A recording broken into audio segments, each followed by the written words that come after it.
Welcome, everyone. We're going to call this meeting to order at 4 p.m. Adoption of the agenda.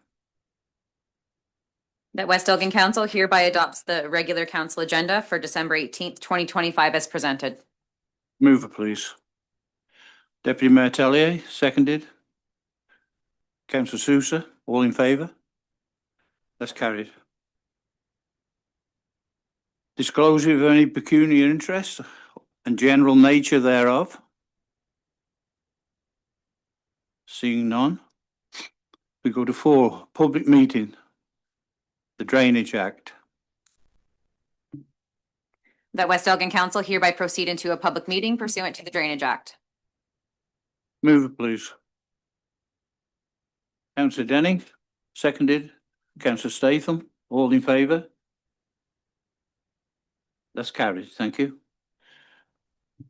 Yep. Just hang on, John, please, for a while. This is the meeting to consider the report for the Government Number 1 North Drain, dated November the 11th, 2025, prepared by the engineer John Spreet of Spreet Associations. The purpose of this meeting is to allow the landowners and other affected parties to be given the opportunity to voice their concerns relating to any aspect of this report. During this meeting, anyone who has signed a petition under Section 4 of the Drainage Act for this drain will be given the opportunity to remove their name. Also, any affected party who did not sign a petition will be given the opportunity to add their name to the petition. Matters dealing specifically with assessments, including where any land or road has been assessed too high or too low, any land or road that should have been assessed but has not been, or land used was not duly considered to be dealt with by the Court of Revision at the date to be determined after the passing of a provisional bylaw. Was everyone notified of this meeting to consider the report of the engineer in an appropriate way that were required to be notified under the Drainage Act? Yes, on December 4th, 2025, the required notice of this meeting was sent by regular mail or by email to all landowners and affected parties required to be notified under Section 41 of the Drainage Act. Included with the notice was a copy of the report of the engineer for the Government Drain Number 1 North, dated November 11th, 2025. I would ask that Mr. Spreet to present the engineer's report. Thank you. Thank you, Your Worship. Today's meeting is the consideration of the government drain. This came about as a request by several landowners and the MTO. It's an existing municipal drain that starts near Stalker Line and then works its way through municipality of West Elgin all the way across Argyle, across Downey, and then over into Dunborough Road, and then runs along the east side of Dunborough Road to its head. The existing drain hasn't been cleaned out in a lot of years. There's been lots of land severances, splits, work done. Prior to me being involved, I believe drainage superintendents for most municipalities had an informal meeting with the landowners, and the decision was made to proceed with a report to clean out the drain. The MTO came along and said they want the drain cleaned out too because they're concerned about flooding on their property. So what we're proposing to do is reconstruct the drain, do a bottom clean out, extend it a little bit, the bottom end, because it's prone to beaver dams, so that the municipality can come in and repair it, install a new low grade crossing, a culvert, and essentially clean the drain, bring it back down to its original design grade. Are there any questions?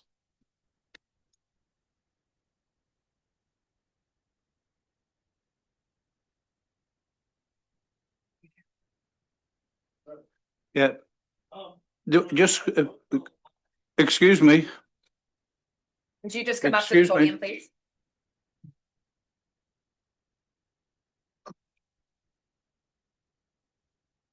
I was going to ask that question.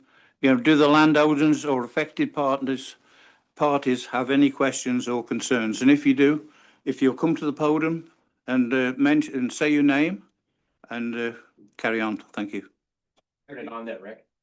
Just push that button there. My name is Rick Stewart. I'm on 26246 Queens Line.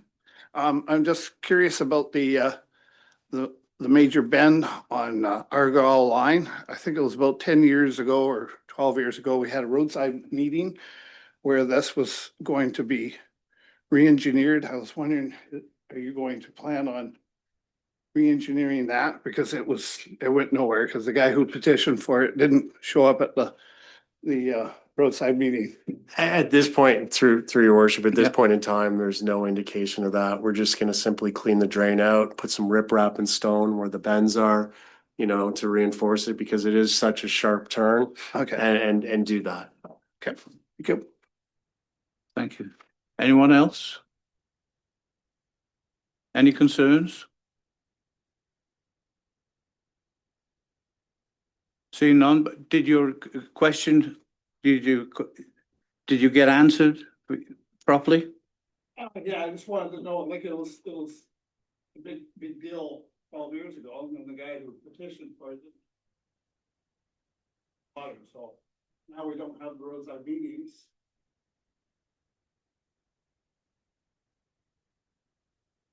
We've had several meetings on it, but yeah, no, through your worship, it's the first I've ever heard that there was a petition signed for that. So if we were to relocate it and straighten out that bend, we would need a petition by those landowners. We did speak to the one landowner who wants a low-grade crossing on his property, Mr. Boyd.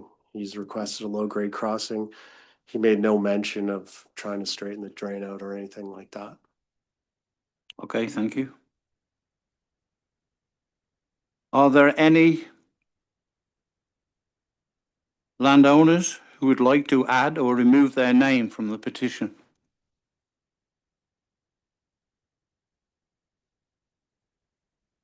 I don't know anything about this petition. Would you come up to the podium and speak, please, and state your name for the record? Thank you. I'm Andra Dalrymple Alford, on Downey Line. And I think the drain goes out to, well, I think it's an open drain that goes out to the McDonald drain that goes out to the Where- 401. That's where I am. Sure, profit. This is in.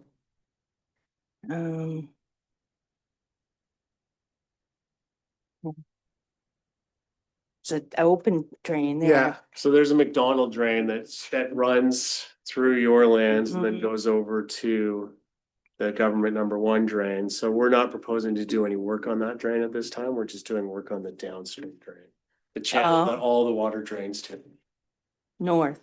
Yeah, it north through here, goes through Mr. McGill's lands, comes across here, goes through the Boyd lands, then the Krebs lands, comes over here and then works its way all the way over that. Okay, what's this petition all about? I don't- Well, because it's a request, that's a requirement of the Drainage Act, but there's a request signed, so there's no petition. It's a section 78 report, so there isn't a petition per se in this matter. Okay.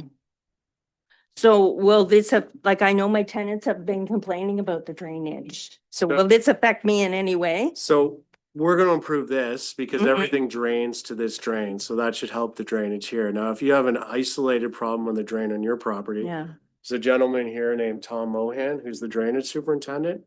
I would suggest that you give him a call because he can investigate the drain because I don't Okay. know, but perhaps that drain needs a cleanup or okay, an improvement. all right, thank you.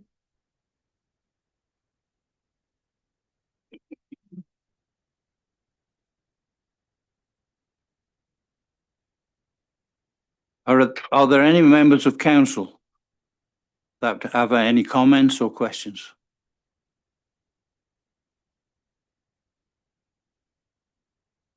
Seeing none. Clerk, may we have the recommendations, please? The recommendation is that the Council of the Municipality of West Elgin hereby receives the engineer's report for the Government Drain Number 1 North dated November 11th, 2025, as prepared and presented by Mr. J.M. Spreet, professional engineer, and that council authorize staff to initiate the tender process in accordance with the Drainage Act as required for the construction of the municipal drain known as Government Drain Number 1 North be considered by council following the quarter revision, and further, that the quarter revision be scheduled for Thursday, January 22nd, 2026 at 3:00 PM. And to continue with this motion, I do need 2 members to be appointed to the quarter revision from council as well as a chair to take the position, one of the members to take position as chair and an alternate. Do I have 2 council members that are able to attend on January 22nd at 3:00 PM? Okay, we have Councillor Statham And Councillor Denny. and Councillor Denning, and a backup, Deputy Mayor Tellier. And can I ask for someone to be the chair of that meeting? Councillor Statham? Thank you. So to continue with that recommendation is further that Councillor Statham and Councillor Denning be appointed as members to the quarter revision with Deputy Mayor Tellier as backup. And further, that Councillor Statham be appointed as chair for the quarter revision. And that council consider the provisional bylaw 2025-67 as presented in the bylaw portion of the agenda for a first and second reading. Mover, please. Deputy Mayor Tellier, seconded. Councillor Sousa. All in favour? That's carried. So later during this meeting, council will be passing a provisional bylaw 2025-67. The clerk will be mailing out a copy of the provisional bylaw duly passed tonight to the landowners and affected parties, as required by Section 46 of the Drainage Act, along with a notice of the Court of the Revision. Landowners may attend in person or virtually on Thursday, January the 22nd, 2025 at 3:00.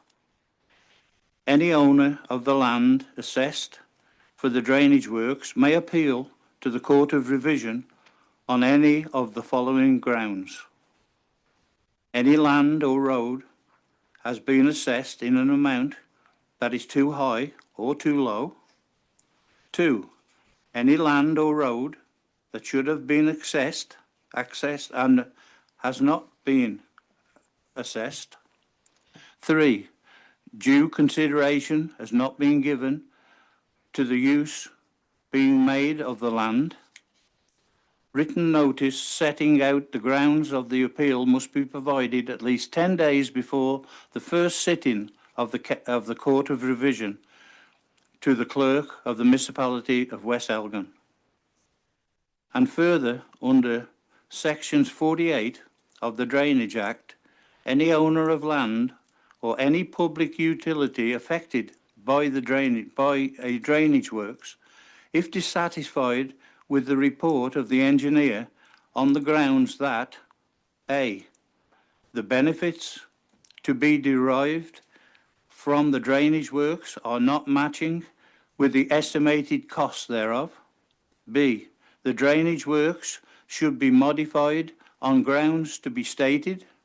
C, the compensation or allowances provided by the engineer are inadequate or excessive, may appeal to the tribunal, and in every case, a notice of appeal shall be served within 40 days of the mailing of the provisional bylaw. A fact sheet is available that explains the appeals that are available to landowners under the Drainage Act, as well as the requirement forms are available by contacting the clerk. If anyone has any questions regarding appeals or any other aspects of this work, please contact the Drainage Superintendent, Tom Mohan. Thank you.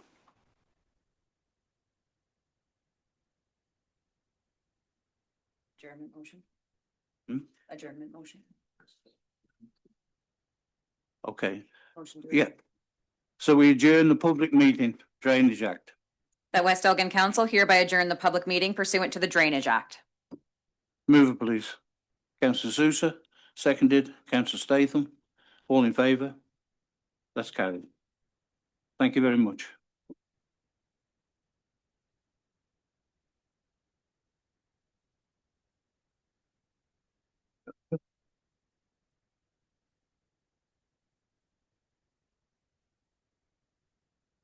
We'll carry on.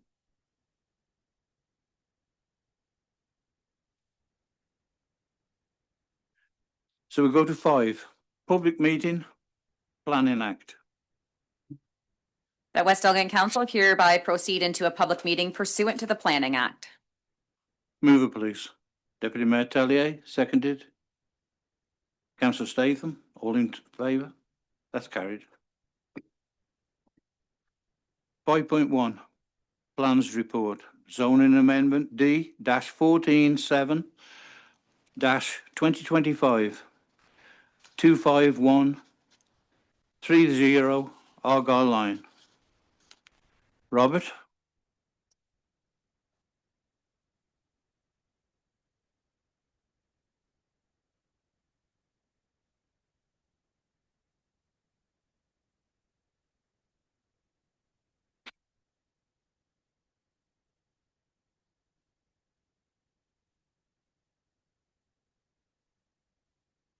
Hi, Robert.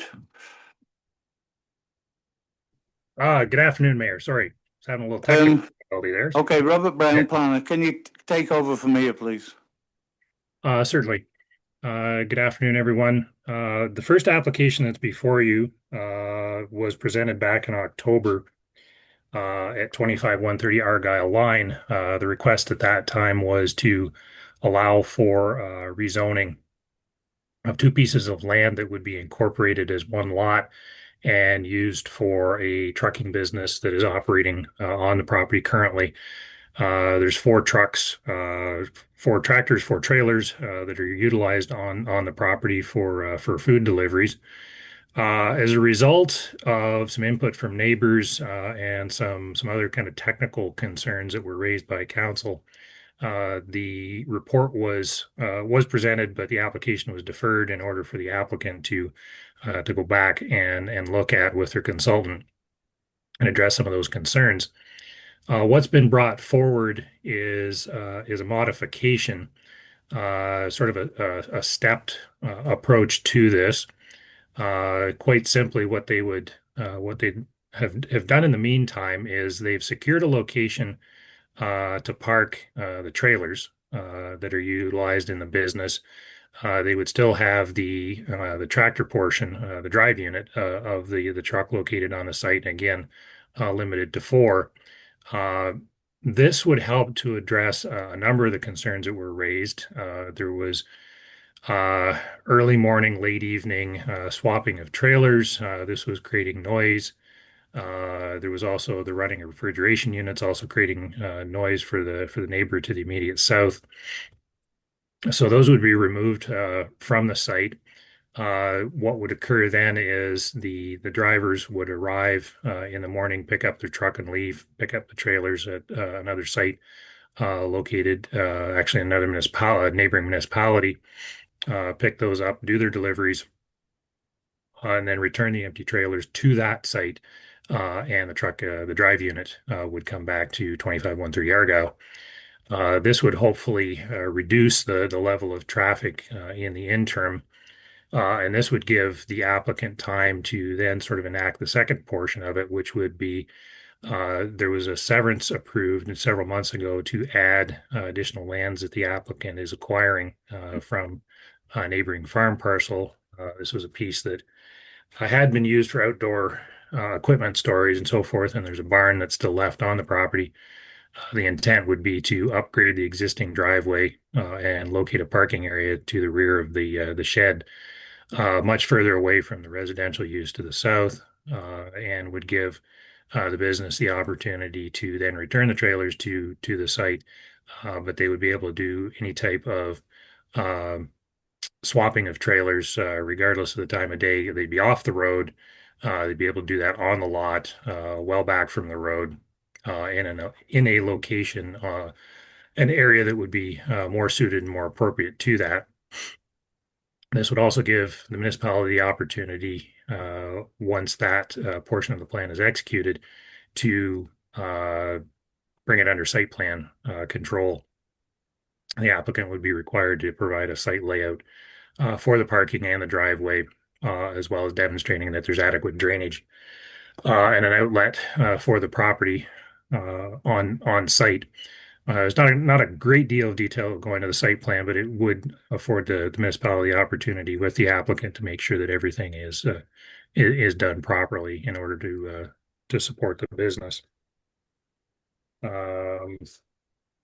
The hope is that will address a number of the concerns. There is still some outlying concern, obviously, with ongoing operations. When you have trucks coming down the road, particularly a gravel road, there is the opportunity for dust production. However, as council knows, the municipality does incorporate the use of dust control each year.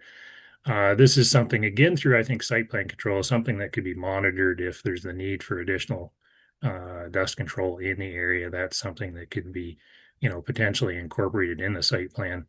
And the applicant could potentially be responsible for an additional application or applications during the year. That's something that's really no different than their own site. If you establish any type of operation where there's the potential for dust, even on site, let alone off site, you are required to maintain dust control on the site, so that you're not negatively impacting on your neighbors. Hopefully, with sort of this two-step approach, that will address a number of the concerns that were raised by the neighbors and answer some of council's questions. Hopefully, I've managed to do that through the report. Essentially, what would happen is the applicant would temporarily request that the zoning on only his existing lot that's currently zoned A3 would temporarily allow the parking of the 4 drive units. No trailers would be located on the site. They would be parked in the same location that they are now. All the switching and swapping of trailers would occur off site. That would be for a period of up to 2 years. That would allow the applicant then time to work towards improving, getting the neighboring lands under site plan control and establishing proper parking area and access on that property. Those lands would be zoned to permit that. And once the 2 years expires on the other portion of the lot, that would go back to the standard A3. The applicant, wants to put that lot back to its rural residential use and locate the business on the additional lands that they acquired with that long-term goal in being the ultimate intent there. So the zoning would be effectively kind of 2 parts, although it's not necessarily standard that you have one property with 2 zones. It's also not unusual when you're attempting to try to work from where you are today to the eventual outcome of down the road. So unless there's questions from council or the public, that's all I have, Mr. Mayor. Okay, thank you.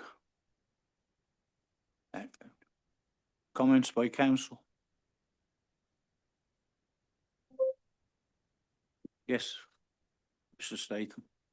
Thank you, Mr. Mayor. And through you, thank you, Robert. I appreciate the report. As a councillor in West Elgin, I feel like it's my responsibility to advocate for our ratepayers, ensuring that decisions protect our community's interests, the fiscal health of our community, and long-term sustainability. In the October council meeting, I raised some concerns about zoning bylaw amendment application D14-7/2025 for 25130 Argyle Line and requested more information before proceeding.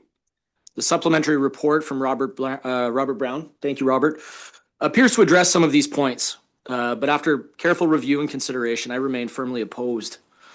This proposal introduces a commercial trucking operation into an agricultural area under the guise of a home-based business, which I believe violates key planning principles and imposes undue burdens on our infrastructure and taxpayers while simultaneously setting a dangerous precedent. To start, this proposal circumvents established policies and the proper planning sequence. Ontario's planning system is intended to be policy-led.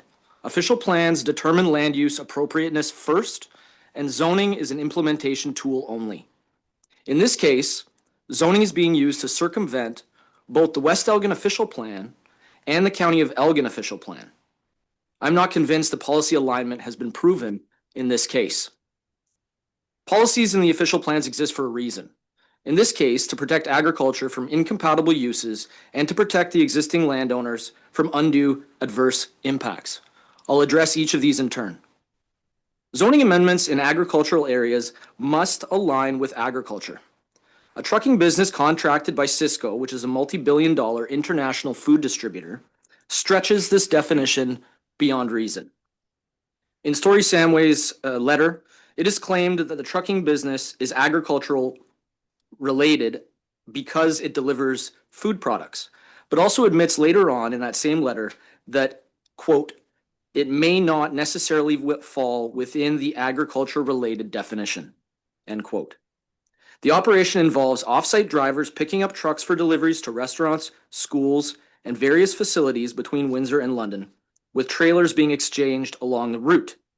This is commercial logistics, not on-farm diversification. Ultimately, I would argue that this is a non-conforming use. The provincial policy statement states that non-agricultural uses in prime areas require demonstrating that no alternatives are available and that there are minimal impacts. That is simply not the case here. The reports provide weak justification, claiming West Elgin needs additional employment type lands, but elsewhere, when discussing the impacts, claim that employment will be minimal. This operation would benefit Cisco's supply chain, not agricultural viability. Secondly, the stated impacts on neighbors have been addressed with workarounds, not solutions. Directly, neighbors on the south side of Argyle Line have already expressed concerns related to the noise, dust, and lighting. Approving this ignores their quality of life and risks appeals or enforcement complaints down the line. The policy framework specifically protects neighbors from these issues. Both the planner's report and Story Samway's letter admit to these concerns, but downplay them as easily mitigated. Specifically, concerns are related to trailer coupling, uncoupling, refrigeration units, and light sweep into their home. I saw personally on Tuesday evening several trucks and trailer combinations are attached still at the property, again in contravention of current bylaws. The recommendation to create landscape buffers lacks specificity and a schedule for completion. More broadly, ratepayers throughout the community will be affected by the zoning amendment change, as the road infrastructure in this case is not suitable for heavy commercial truck traffic. The current roads reflect traffic studies that dictate the construction of the infrastructure. One truck has the same impact as hundreds of cars. And since this operation has up to 4 trucks under the current proposal, this will accelerate road degradation significantly. There is currently a service request, in fact, right now, a service request outstanding for the repair of the roadway between the subject property and Graham Road to the east. The extensive truck traffic will certainly exacerbate potholes, erosion, and safety risks on a road that was not designed for it. This burden will fall onto ratepayers. I believe that subsidizing private commercial ventures through increased infrastructure costs qualifies as an undue impact, not only on local neighbors, but the community as a whole, and I find the lack of fiscal context in the planning analysis concerning. The concern with unauthorized trucking yards is not unique to West Elgin. Systemic issues in other Ontario municipalities have shown accelerated road deterioration, safety risks, and infrastructure strain. For example, Caledon has had such a problem with illegal land use, with illegal land use trucking, that they have on their website, quotes, illegal trucking depot complaints map. They have issued hundreds of thousands of dollars of fines, and there have been multiple convictions. In West Elgin, we're talking about circumventing official plans and policies to make this legal. This doesn't make sense to me. If another comparison is needed, I would direct those interested to look into Thames Center, who have taken a preventative planning approach by maintaining clear official plan policies and zoning provisions that direct trucking and logistics uses to appropriate locations. My last point is brief, but it is that the planning process has failed to consult with both the MTO and the agricultural community, including OMAFRA, OFA, etc. Ultimately, this amendment prioritizes one business over community well-being, agricultural integrity, and sound planning. It fails policy conformity, it burdens infrastructure, it impacts neighbors, and it circumvents rules meant to protect our community. I urge council to deny the recommendation and explore the benefits of locating trucking yards on suitable infrastructure in commercial zones. Thank you very much. Thank you. I see a hand on the screen. I believe it may be Mr. Rees.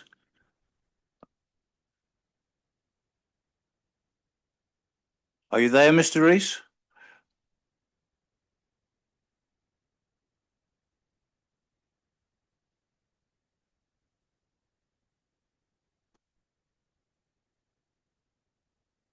Speak now. He's unmuted. Mr. Rees, your microphone is unmuted.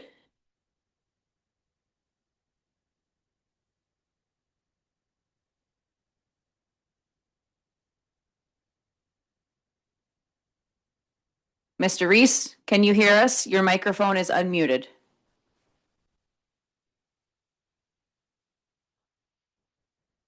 Okay, further questions from council? Councillor Denning, please. Thank you, Mr. Mayor, and through the chair, and Councillor Statham, thank you very much for that well-presented and well-researched several accurate points. Robert, just a quick question about this. This is a temporary zoning amendment, which from my reading essentially is would give them the opportunity to show West Elgin that they can accommodate the requirements that have been asked of them. And if they do not meet the requirements that have been asked of them, that temporary holding gets pulled back and they would not be able to proceed. Is that accurate? Yeah, through you, Mr. Mayor, that is an accurate assessment, correct? Yes. So 2 years from now, it's going to be a different council. How do we manage this? If this was to proceed, how does this get monitored that this landowner would in fact meet the requirements that have been asked? And if they don't, will there be some sort of system in place to trigger pulling that zoning amendment back? Is it incumbent upon us as council or as the staff to follow up on this? Or is there another system in place to ensure that if they do not meet the requirements, that there would be the penalty, which would be the zoning amendment not going through? Again, to Councillor Denning's question, temporary zoning is something that does require some active monitoring by staff to keep track of this. It can be as simple as putting a reminder in your email. The bylaw itself does have an expiration date on it, so if they do exceed that date, the neighbors are going to be aware of it. There is going to be a little bit of obviously public enforcement. Enforcement's going to get a call. You're going to pull the bylaw and go, this is expired and you haven't done anything. So you have effectively two choices. One, the bylaw expires and you have to remove the use, or before the bylaw expires, you have to come forward and request an extension. You can only do that once, and you have to you'd be coming before council effectively having to explain why you have not undertaken your plan that you presented here today. Thank you, Robert. May I have one more follow-up? Yes, carry on. Great. Thank you for that. So then with regards to our Elgin County official plan, the provincial policy statement, does this change put us in conflict with those provincial or county policies and land use planning? Does this expose West Elgin to any sort of risk should we proceed with this? Through you, Mr. Mayor. I would probably argue that every decision council makes has some underlying element of risk. In part, it's why it's been structured the way it is give the person the opportunity to bring things into compliance, allow them to demonstrate that, bring them under site plan control, again, something that's a further enforcement mechanism. To many of Councillor Statham's points, they're valid points. Non-agricultural uses are not something that are strictly prohibited. They are, however, something that do have a fairly high bar. There is a demonstration of need, and there is, the necessity to not impact on the agricultural area. I don't necessarily think it puts us in conflict with those policies. However, there's disagreement, understandably, that we may not be entirely in line or strictly in line with those policies. I look at the policies from the standpoint that, is there an impact on ongoing agricultural operations? I don't believe there is. With uses like this, there are other sort of non-agricultural uses, many of which have existed for quite a few years in the area. Some with impacts and others without. But ultimately, it's up to council to make that decision. This is something that I've dealt with a number of times in the past, and sometimes it is successful, and sometimes it isn't. With businesses such as trucking or even other non-agricultural uses, particularly on lots like this. There's lots of lots, larger lots have been created around the municipality, and it's always a challenge when somebody acquires one of these, wanting to establish a business, especially if it's not something that's on-farm diversified or ag related. Is how many non-agricultural businesses are you going to allow in the area? And again, that does, I guess, come back to combination of the planner's assessment and council, whether they're willing to entertain that. Okay, thank you. Is Councillor Sousa, do you want to go now? And then it was Randy there still? Through you, Councillor Mr. Mayor. Sousa. Thank you, Robert. Just to me, it's I'm not comfortable trusting the landowners to follow the rules and do what they said they were going to do. I drove by personally. I also saw trailers there. And then did we not say there wasn't going to be any more trailers coupling and uncoupling and moving it elsewhere outside the property? Why am I still seeing this happening today?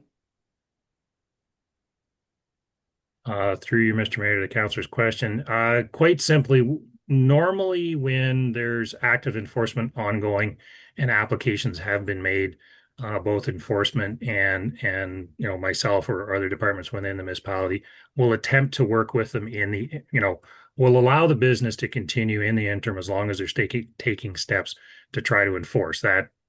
Is viewed, I guess, kind of as a reasonable approach, unless there are unless the building department or enforcement determined that there was some type of life safety issue here, where operations did have to cease. My experience in this municipality and others is trying to work with the applicant to get them into compliance, and not necessarily having them remove the trailers. So if that was the direction that was given to council, that was not passed on, and I apologize if there was a misunderstanding and that they wanted that to cease in the interim. But normally we try to work with them moving forward, as long as they're taking active steps to do it and not just ignore the enforcement. Thank you. Further questions? Deputy Mayor Telle, please. Thank you, through the chair. And thank you to my fellow councillors for your great insight and your research into everything and your reasoning behind everything. That's wonderful to hear and share. So my issue is that if I'm wrong, let me know. The business went ahead, was already starting, and then has now asked for this planning report, working with the planner. To me, that's the wrong way to do things. Maybe we should have done things a different way. Worried about, as Counselor Statham said, worried about our duty to our residents in the municipality. There's obviously been a lot of extra traffic up Argyle having a look this week. I'm also worried that we're discouraging a business though, that wants to try to do something and wants to do what's good and is trying to put something in place. So I'm a bit of a conundrum about the both of that. I realize they're trying to do what's right, trying to get their business going. Maybe it's just not the right place for it at this time, but also, could they grow and could they move within that 2-year time frame and what that looks like? Unfortunately, that would put, by the sounds of everything, that I'm seeing and that I'm hearing, through the planner, counselors and reports, it's putting, strain on the residents of Argyle. So. Thank you. Councillor Denning. Thank you, Mr. Mayor, if I may. This is one of those situations where one's judgment is it's never objective. But we do have a duty to our residents, and part of that duty is to ensure sustainability. And it's very important to me as well to do our part to maintain agricultural lands and the agricultural way of life. But one cannot deny that in the last 50 to 75 years, the landscape of agriculture in Ontario has changed from a family of 5 on 100 acres to a family of 3 on 1,000 acres. And with that change has come less population in the rural areas and less of a population available and present to support the local businesses. And so, as much as I am certainly sensitive to doing our part to make sure that ag continues to be respected and held in the utmost of care in our community, we also have a duty to our community to make sure that we are growing. And growth is equal to change, and change is always difficult. In the event that we are not contravening any of our provincial or county policies, I believe our planner has come forward with a really creative compromise that gives this person and perhaps other people in this community who are contemplating rural businesses an opportunity to meet the standards that have been laid out in a reasonable amount of time. And in the event that they do that, perhaps we have an example for other home-based, ag-based commercial enterprises throughout the community. I would love to see a commercial trucking area. I would love to see more businesses come to downtown West Lorne and downtown Rodney. And certainly it's not for lack of trying, but here's somebody wanting to bring a commercial enterprise into West Elgin. And the tax rate will be reflective of a commercial enterprise that in the agricultural zone, I'm assuming, or in the rural area versus the tax base of farm, which represents additional tax revenue that goes into the treasury that then in turn assists council to work really hard at not allowing the tax increases to be too significant. And if that's an over explanation, and it probably is, that's my thoughts and why I think that this is not just for this individual, but for other individuals perhaps thinking about doing business in West Elgin. It's something worth considering, because in 2 years, if they haven't done what we've asked them to do, then we're no further ahead. Thanks, everybody. Thank you for that. I see a hand up on the screen. Mr. Rees, are you there?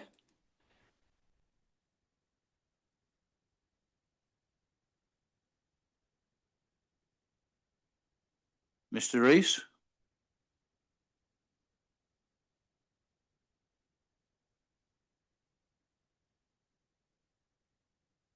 Can you hear me?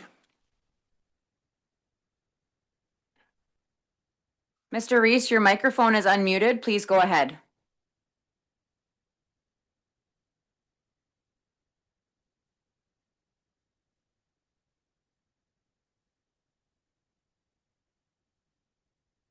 We've got to carry on. Okay, so okay. You've got one more? Okay. Thank you, Mr. Mayor, and through you. I just want to make sure that I'm clear that we are in passing this, we are in contravention of the County of Elgin official plan and the West Elgin official plan in that we are impacting neighboring properties and we are permitting a non-agriculture business in prime agricultural lands. So we are in contravention of the both official plans. And secondly, I have not heard any discussion over the impact on the on Argyle line itself and the cost that that's gonna incur to ratepayers. We haven't addressed that at all. So I'll leave it at that. Again, I think I've made myself clear how I feel about it, but that's it. That's all I have. Okay, thank you. Thank you. Deputy Mayor Taylor. My thoughts are to that point, Councillor Statham, is if the rates are going up for a business in the area, then those rates cover, maybe not cover, but look at going towards the road. That's how I always see when there's something commerce or whatever in that area, then that, not specifically apples for apples, oranges for oranges, but the rates have gone up. We have a little more money to play to fix roads and look at things like that. That's just how it works in my mind. Okay, so Councillor Sousa. Through you, Mr. Mayor, I just want to remind us, so under the County of Elgin official plan, a reference in the report, section D, it clearly states that there shall be no adverse impacts related to noise, lighting, dust, traffic, or odor affecting adjacent properties. I can't see the solution of moving that driveway over so far out. It's still going to be noise. There's still going to be light. The way they turn in, the way they turn out. There's still going to be light. There's still going to be dust. There's going to be dust from our street, Municipal Road, or Elgin County Road. There's still going to be odor affecting the adjacent property. We're not fixing any of these problems. I mean, I recall that we talked about putting trees up. It's going to take some time for the trees to grow. Like, how many years is that going to take? Like, we're not solving these issues. And that is clearly states under the report. It's under Elgin County official plan. I just, it's very frustrating that we're bypassing this. Thank you. Okay, Deputy Mayor Taylor. Through the chair, I can think of a business in Rodney on Queen's Line. It's on ag. There is lights, trucks, ambulances, fire trucks at all times being worked on, and there are ag all around it. To me, it's the same thing, but I understand what you're saying too. We are contravening it. I'm not sure what that land originally was. I wasn't here for that when it was an inception of that business back in 2000 or whatever year it was, but early 2000s. But everyone, every morning that lives around that property, that business, deals with the dust, the lights. Another business rents that property and goes in and out for their trucking business. And we've never had a complaint come before us, the council, in my time here, about anything for any of that ever. I'm going to go to the applicant or public comments. Does anybody want to speak? The applicant would like to speak, sir, but if respectfully, if we could have any other people who would like to speak, go ahead, and then we're able to address all comments. You can come up to the podium and speak if you wish.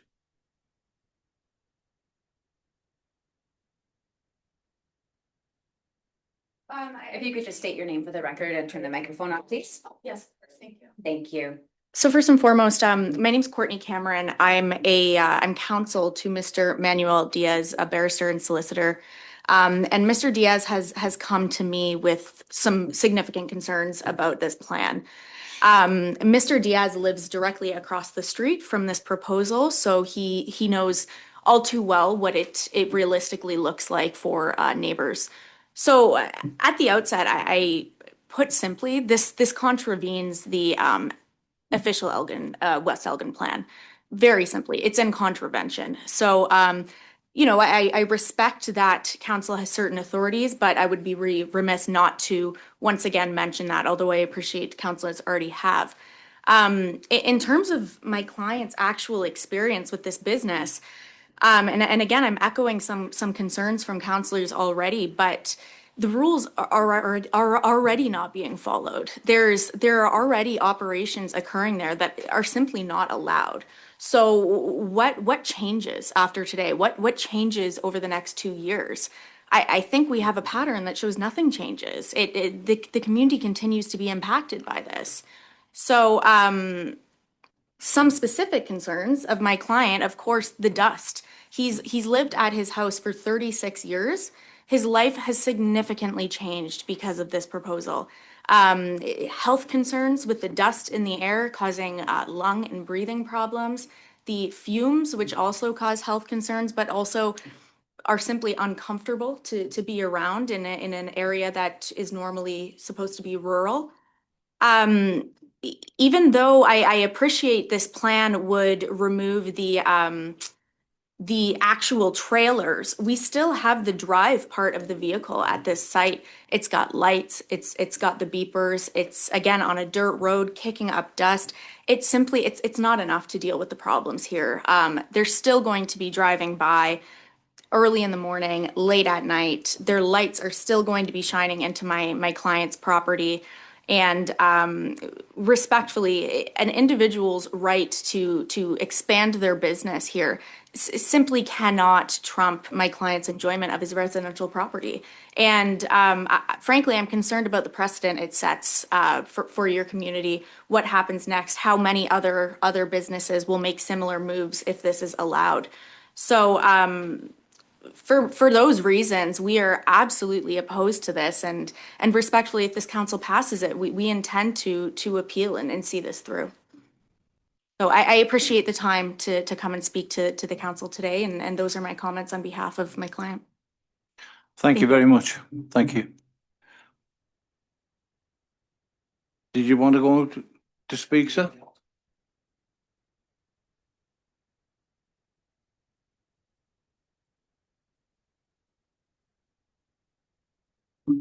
Good afternoon, Mr. Mayor and member of council. Happy to be back.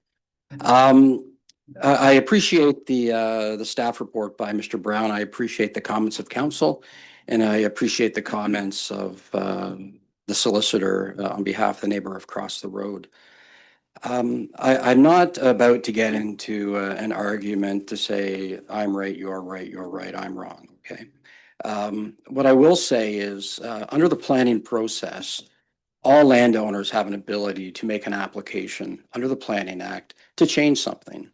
And as part of that ability, various documents, whether it's the provincial planning statement, the county official plan, or the local official plan, does allow that, and there's a process in order to do that. Ag policies, they are the strictest policies in Ontario without question. And quite often, as planners, we have to look at proposals which may not necessarily align with provincial policy or county policies. But at the end of the day, we can prove that they do fit in an agricultural area. In this situation, and I refer back to provincial planning statement 2024, it does talk about, an agri-food network. And part of that agri-food network is the delivery of food. Without the delivery of food, there would be no need for a farmer. Our citizens, our friends, would be in rough shape. So is it a far-fetched to say that a delivery driver for Cisco, a small business delivering for Cisco, delivering food, falls outside of the agri-food network and is in full contravention of the provincial planning statement? I submit that it's not. It's a much needed resource. It's a much needed business within the agri-food network. So in that, I do believe that there is no offense to the official plan, whether or not, the justification is accepted or not. We did go through a process to say, yes, this is justified at this location. Now, in speaking to the previous council meeting where we attended, We did listen very carefully to council. We did listen very carefully to staff. We did our best, working with the owner, with staff, to come up with a plan which we saw as a very good compromise, not necessarily a compromise, but a win-win for both the town as a whole, as well as my clients. And I would like to just reinforce the fact that the owner of this property is also a ratepayer within the town. So I'll just say that. Now, one thing that Rob didn't elaborate on in his report, or in his presentation, I should say. So we are asking for two things. We are asking for a temporary zoning amendment on strictly what is the house lot today. And that temporary zone will be in place for a period up to 2 years. If council wanted to do 1 year, then that's council's prerogative. So we are asking for a 2-year temporary time period to allow the rear portion to get developed to the satisfaction of the town. In saying that, the cost of acquisition of that farm parcel, is expensive. The redevelopment of that lot addition land to the rear is also expensive. In saying that, obviously the owner would like some certainty that if he goes through the process of actually finalizing the severance, adding it to his property, improving the back, that he will have an opportunity to function on that site. And in doing that, we are asking council to put a holding zone on simply that rear lot addition portion. The holding symbol is a tool available under the Planning Act that allows council to set certain uses and prohibit others. Okay, so in this case, we are asking for a holding zone to go on that rear portion, which upon removal of the holding symbol will permit the small scale trucking business, 4 trucks, 4 trailers. And in order to remove that holding symbol, as per Rob's recommendations and report, the owner, Mr. Stewart, will have to enter into a site plan agreement with the town, which is a control document that the town has. And if Mr. Stewart does what he says he's going to do, i.e. he develops and improves the rear portion, all the trucks are located to the rear, no coupling activities, through site plan control, you can put in some dust mitigation language. Then he can apply to have that holding symbol removed. So the town has 2 opportunities, okay? The first being the temporary zone to permit the use on the existing house lot. Again, only trucks.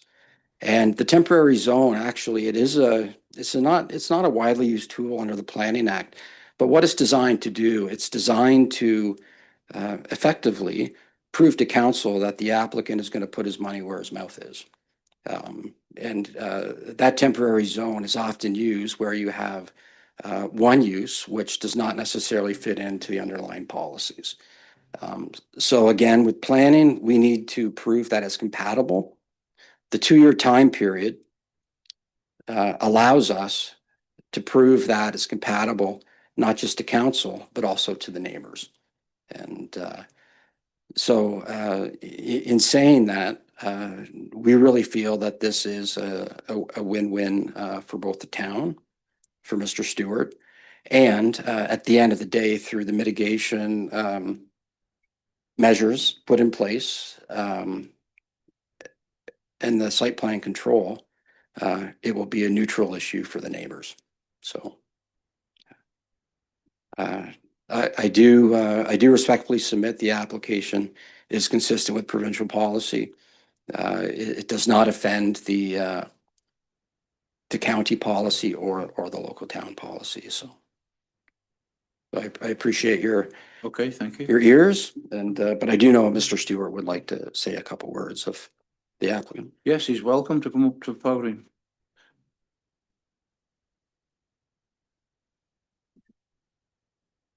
Everyone, I'm Jeff Stewart. I'm the landowner. I came here what, a month or two ago, and I heard everybody's concerns and listened, and I didn't go to anybody else, Robert or David here, about solutions. I went and tried to find some on my own, and I think I did a good job addressing a lot of people's concerns.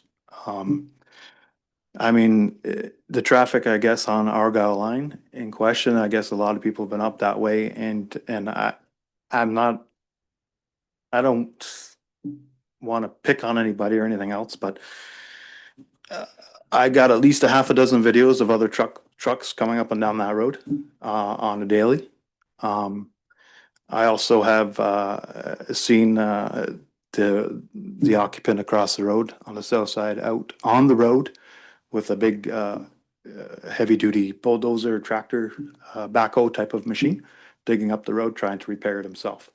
And I don't think that's his job to do. I think that's up to the people that actually, work for the municipality to come out and do. They probably would do a better job at it. And I think that's one of the main reasons why our road is so bad right in front of our house. Not our trucks. Listen, I'm sure our trucks have something to do with it. And to address some of the concerns of the other issues that have come today with the headlights and whatever. There is a giant tree out there, and I've watched my trucks go in and out of that yard. And the lights do not go in a, he's got a huge pine tree.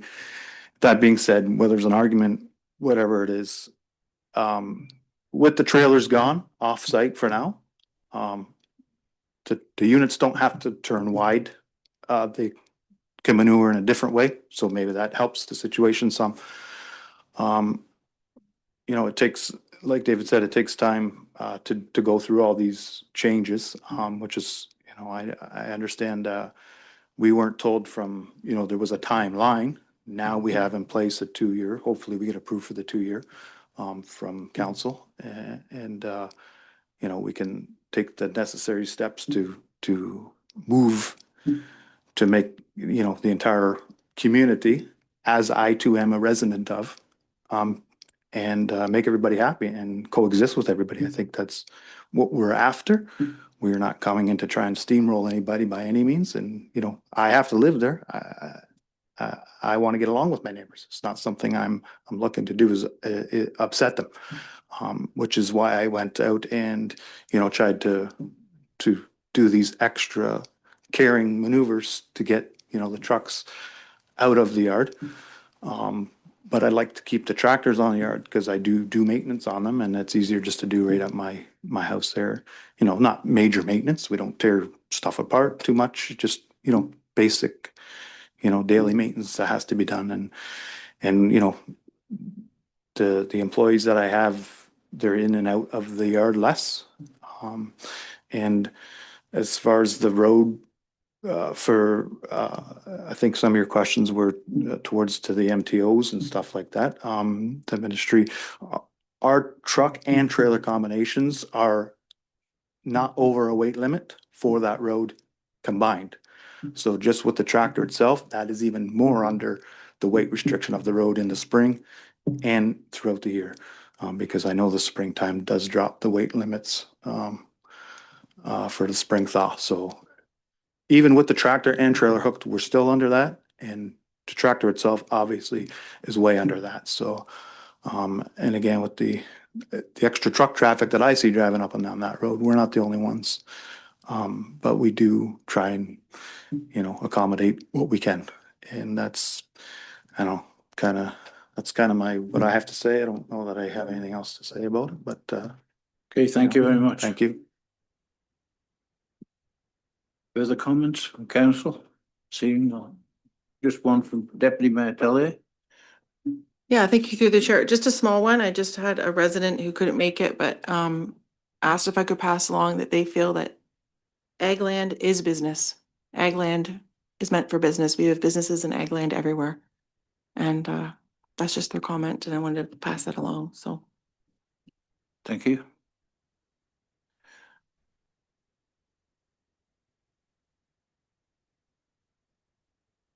Madam Clerk? What do we do with the resolution or?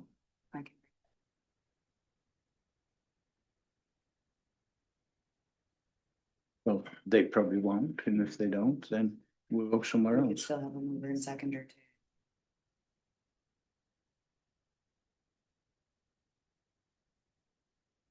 So do the recommendation then, please. The recommendation is that West Elgin Council hereby receives the report from Robert Brown, planner, regarding zoning bylaw amendment application D 2025, supplementary recommendation report, planning report 2025-30, and that West Elgin Council approve the rezoning of 25130 Argyle Line from restricted agricultural A3 to temporary restricted agricultural special regulation 11 T-A3-11 zone and in accordance with the attached draft zoning bylaw. And that West Elgin Council approve the rezoning of the lot addition lands conveyed as part of the consent file E9-25 from agricultural A2 zone in holding to holding, restricted agricultural special regulation 12, H-A3-12 zone in accordance with the attached draft zoning bylaw. And further, that West Elgin Council consider an amendment to the zoning bylaw as presented in the bylaw portion of the December 18th, 2025 council agenda. Okay, I'm gonna call for a mover. Can we have a recorded vote, please? Certainly. Thank you. So just to go over this with council, the mover and seconder is to just bring the motion forward. The vote would happen after that. So I need a mover and a seconder, please. That is not voting. That is just to bring it. Councillor Denny. Have a seconder. Deputy Mayor Tellier. So I will call for a recorded vote. Councillor Statham. No.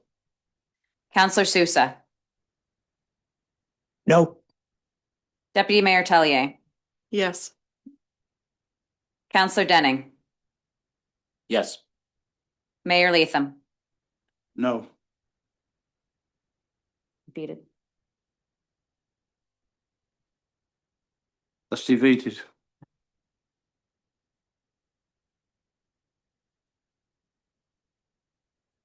Okay, so we're gonna go to 5.3, which is adjournment of the public meeting. Nope, we need to do 5.2, which is the rezoning for 12897 Furnival Road. Oh, sorry. Okay, I've missed one out. Okay, so we go to 5.2, plans report, zoning amendment, D-1410, 2025, 12897 Furnival. Furnival Road. Welcome, Robert. You're off again, please. Thank you, Mr. Mayor. This one should not be quite as contentious. The application before you is in relation to the next step of a severance application that was granted by the Land Division Committee back in October to sever and convey lands from a neighboring property to an existing industrial lot. One of those conditions was to rezone those severed lands to match those of the receiving lot that front on Hoskins Line. Both the receiving lot and the severed parcel are within the rural employment area lands. Yes, they are zoned agricultural, but they are designated. Actually, those lands were designated as part of the new official plan, as there had been identification of additional rural employment lands were required.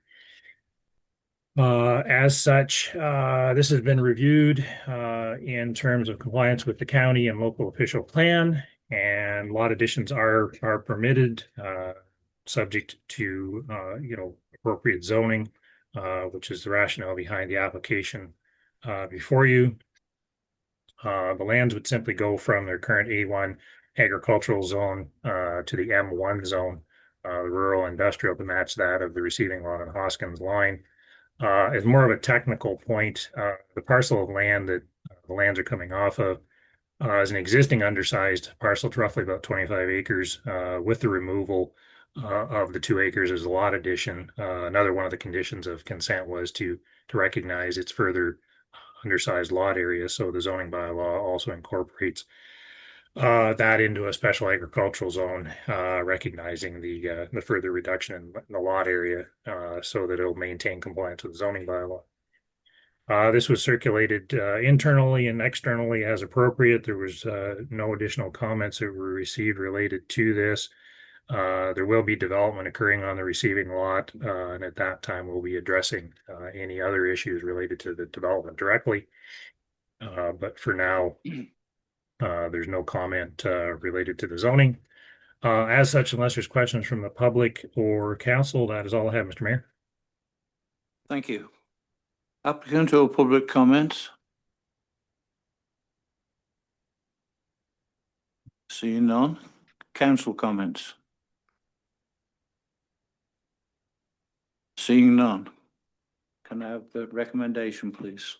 The recommendation is that West Elgin Council hereby receives the report from Robert Brown, planner, regarding zoning bylaw amendment application D14 10/2025, recommendation report, planning report 2025-31, and that West Elgin Council approve the rezoning of the lot addition lands conveyed as part of consent file E52-25 from general agricultural A1 to general industrial M1 zone in accordance with the attached draft zoning bylaw, and that West Elgin Council approve the rezoning of the retained lands resulting from consent file E52-25 from general agricultural A1 to general agricultural special regulation 12 A1-12 zone in accordance with the attached draft zoning bylaw, and further that West Elgin Council consider an amendment to the zoning bylaw as presented in the bylaw portion of the December 18th, 2025 council agenda. Move it, please. Councillor Denning, seconded. Councillor Statham, all in favour? That's carried. And we'll go to 5.3, adjournment of the public planning meeting.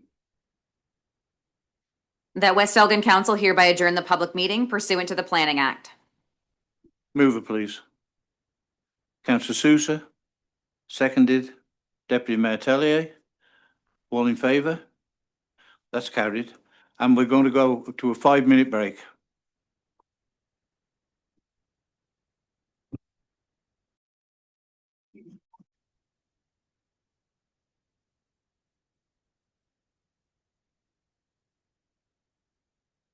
Okay, and we're starting back, and we go to 6, which is delegations. Welcome, Mark Peacock. CAO, Secretary Treasurer of the Lower Thames Conservation Authority. Your Worship, Mayor Latham, members of council, thank you very much for inviting me or allowing me to come today. I want to talk about changes to the Conservation Authorities Act and specifically how it is going to hurt all of us in many ways. So next slide. The agenda is about those changes, what the impacts are, and some requests, and what the board of the Conservation Authority recommends. So first of all, I want to recognize Mayor Latham as your member on our Conservation Authority board. The two things that happened under Bill 68, they changed the Conservation Authorities Act to include creation of the Ontario Provincial Conservation Agency. And I'll go into that through the presentation. That act got passed. I think it is less than 30 days between when it was first read and royal assent.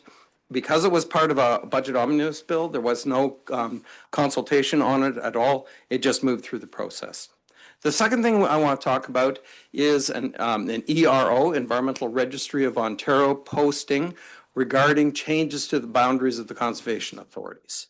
So those two things. A little step back in history. The next slide, please. What are the conservation authorities? There's 36 of them across Ontario. And it's... Did we go too far? Nope. Yeah. Sorry, one more. Yeah.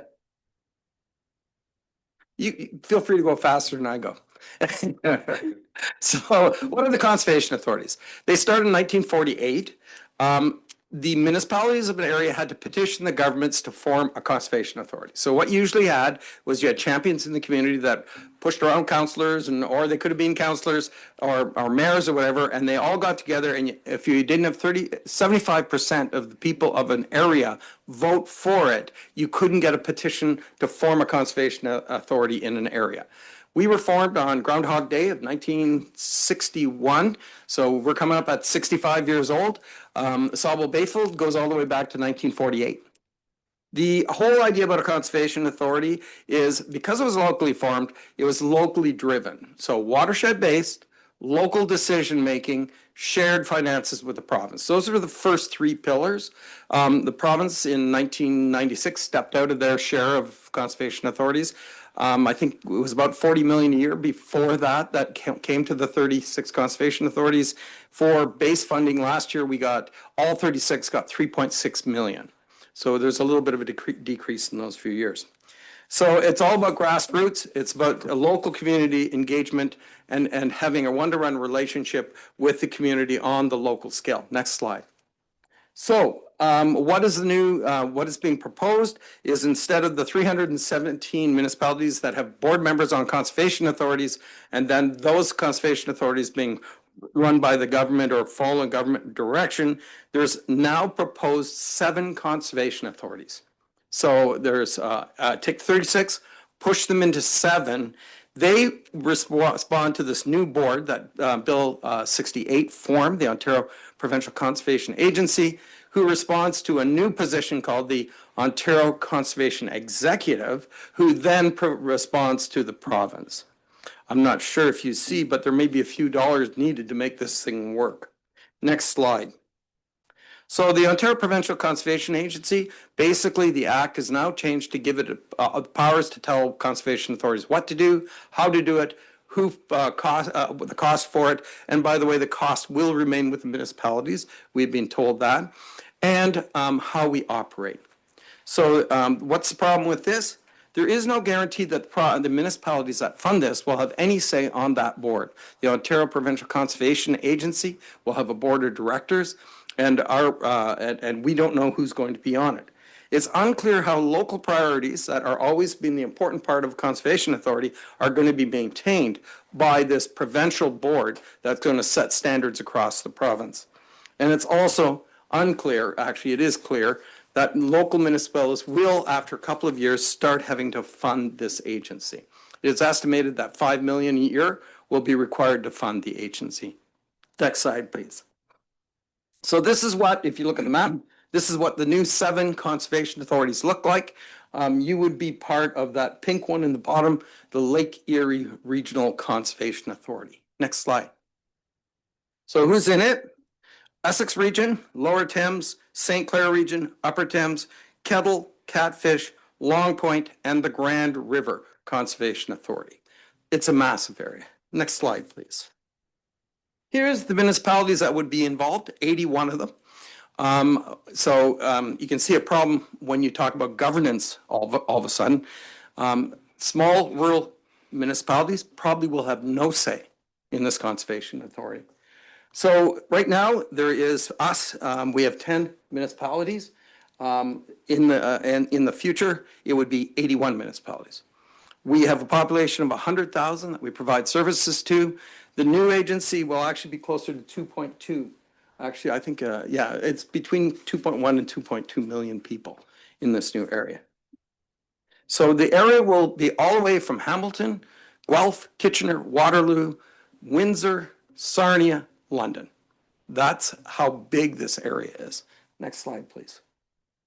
So, needless to say, as a local conservation authority who work with people planting trees, go on to people's sites to see whether or not they're going to be flooding, set their elevations for where to build their house, all those types of things.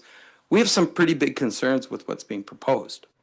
So I'll just read the red parts. There's more details here. But local municipalities will lose their say on how their money is being spent. And that is that's always been a key thing.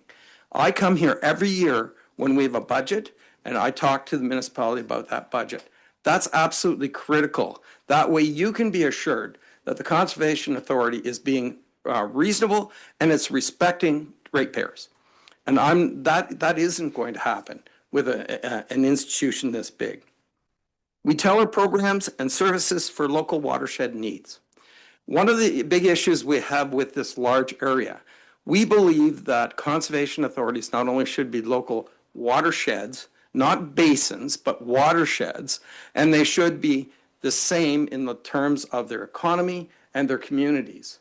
We do not do things the same way in southwestern Ontario as Guelph, Waterloo, and Hamilton. We just don't do that. And that is an important local reflection of what our conservation authorities are all about. One of the things that's happened over many years, and we're just about to have an announcement tomorrow in Southwold of a family donating 75 acres for a conservation area, is that conservation areas have not only been the land donated, but much of the buildings and stuff have been given to us through donations, bequests, and those types of things. The people that did this did it for their local community. They cared about people. They wanted people to have land to recreate in and the amenities to do that with. And they expected the local conservation authorities to carry out their wishes into the future. I am not sure how this works when we are competing with conservation areas that are massive in the Grand River and the needs and the finances across this large organization. So one of the important things is that we maintain those conservation areas and in many ways our promises to the families of our communities who donated them. Next slide. One of the problems with the whole process is the provinces have stated there are a number of things they're concerned about conservation authorities about. Our efficiency, that we need policies across the province on certain things. We need to have a permitting system that goes across the province. Those type of statements. There's no reason whatsoever that can't happen with the conservation authorities the way they are now. Not only that, the province has the means through the Conservation Authorities Act to impose that on us if they wish outside of any of this new thing. That agency doesn't need to be there. The province tomorrow could say, this is how you're doing this, and we would have to do it. It's all in the Conservation Authorities Act. We're like municipalities. We're beings of the province, and they have that power. There is no reason for this. One of our board members said today, the analogy is we had a couple of rooms that need painting. There's no reason the solution is burning down the house. The local service delivery is critical in what we do. We're like a municipality. Our staff are at the building permit level with regards to dealing with applications around flooding, those types of things. We are at that level with regards to how we implement, and we work with farm community and phosphorus removal and those types of things. Finally, the goal to have permits across the province, that would be fine. We have no problem with that. A lot of municipalities are moving to larger frame systems for building permits, and it's worked out well. And we don't have any concern with that. Once again, you don't need to burn down the house to put a coat of paint on a room. Next slide. The summary, the board is saying this is way too big. It's not going to work. It's not going to maintain that relationship with local people and with local municipalities. So let us modernize however you want to do it. Tell us what to do. We'll do it. Don't do the rest of this. The next slide is the board said, well, we'll even talk to you about joining together. We can amalgamate conservation authorities, but the authorities have to be like in their communities, their economies, and the type of watersheds we have. And that way we can still be what we are to our communities. So we'll talk about those things, but putting the 8 conservation authorities that are in that Lake Erie thing together is just way too big. Next slide, please. One of the options they may want is there are 16 source protection regions across the province. And that's one of the core mandates that the province has said that we should be doing, and we do that. Why not look at that as a model? We're quite willing to look at that. That would put the Upper Thames, Lower Thames, and St. Clair together. Well, that makes sense. Our farm communities work together. It does make sense. That's fine. Next slide. So what is the request? We would ask you to look at a resolution. Our board looked at the resolution of the county of, Stormont, Dundas, Glengarry. And we thought it was very, very representative of what some of the input we've had from municipalities in our region are. So we'd like you to look at that as a possibility of passing that resolution to support us. It's really important that we've got the numbers up there. I think the province thought there would be 100 or so comments on the ERO. My understanding is it's getting up to 3,000 right now. And a lot of people, the Kent Federation of Agriculture has come on our side, many business, even development organizations. It was interesting, the development group of Windsor came on the side of, see, people are worried that all this mess up, all this confusion will as much hurt business as anything else. And therefore, we request that we stop at moving towards the 7 conservation authorities and we look at other means to address this. And that's it. I would be happy. Thank you, Mr. Mayor. Thank you. The whole thing is rather frightening to me, I must admit. I mean, every municipality, every conservation authority is different. I mean, you know, we've got the Lakeshore all the way through. We have the Thames. No, you know, and the next one doesn't have that. It has something different. So we know our setbacks. We know everything about what area that you're in charge of. And it works really well. We don't have any concerns that we're not getting permits quick enough or things like that. But you know exactly when you go there, what problems you're going to see, and you deal with those. And when it goes too big, I'm afraid, I think some of the decisions are going to come out of the office, and I don't like the sound of that because they don't even know, some of them don't even know what the setbacks are from the lake or from a watershed. So, and the other thing is, I do fear that they may come down getting rid of some people. I'm sure they'll shrink the staff to a certain degree, because I just can't see them keeping everybody on when they're big, because that's what they usually do, is shrink. So I have those sort of fears.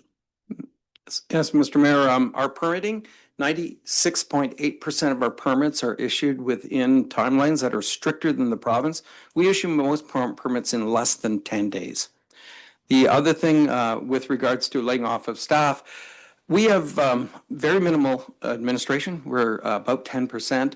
When we run pumps, because we run pump systems in the city, we have secretaries staying overnight at our pump stations running pumps. That's how our system works. We don't have extra people. They think that there's all kinds of administration. I do over 50% of my work is engineering right now. I do water resource engineering. I run floodplain models, all those types of things like I used to do. But that's what a small conservation authority is all about. We have 40 staff, but we also, I signed two days ago, I signed over $1 million in checks to farmers for phosphorus reduction on farms. So we make a big impact in this watershed, but it takes everybody doing 100%. Yeah, thank you. Any questions from council?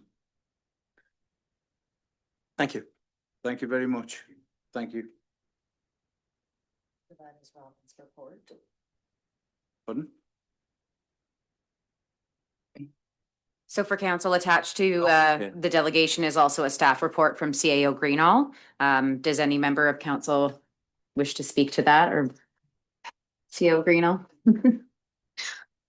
Thank you, Mr. Mayor. It was just a report in order to bring the resolution forward. This was followed through from our last council meeting where council received a letter from the town of Kingsville where Mayor Leatham had asked about a similar proposal for this council to consider. We were asked just to defer that to this meeting as we knew that Mr. Peacock would be coming to speak to council as a delegation.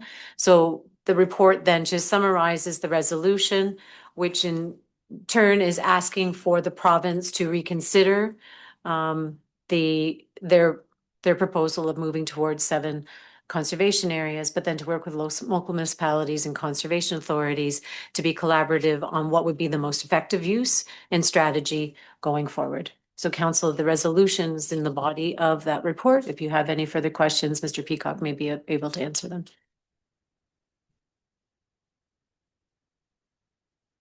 No. So I think everybody's had a chance to read that, so we'll go for a mover for that. I can recommendation. A recommendation, please. The recommendation is that West Elgin Council hereby receives the report, proposed boundaries for the regional consolidation of Ontario's conservation authorities from Robin Greenall, CAO, and that West Elgin Council resolves that the municipal of West Elgin calls on the government of Ontario to maintain local, independent, municipally governed watershed conservation authorities to ensure strong local representation in decisions related to municipal levies, community-focused service delivery, and the protection and management of conservation lands.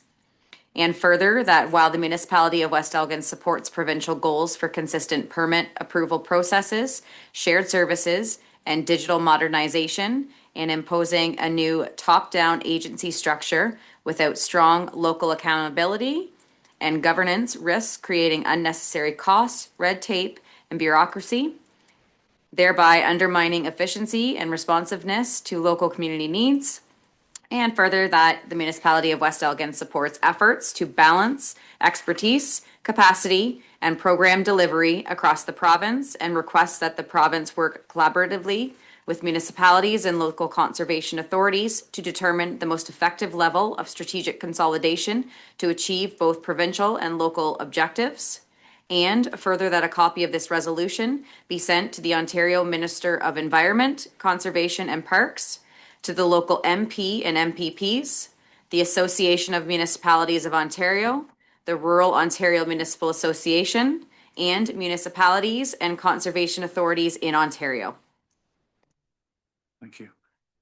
Mover, please. Councillor Statham, seconded.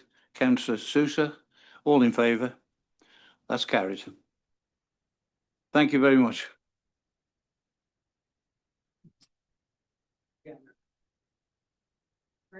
The letter needs to be submitted by the 22nd? Yes. Okay. 22nd. Thanks.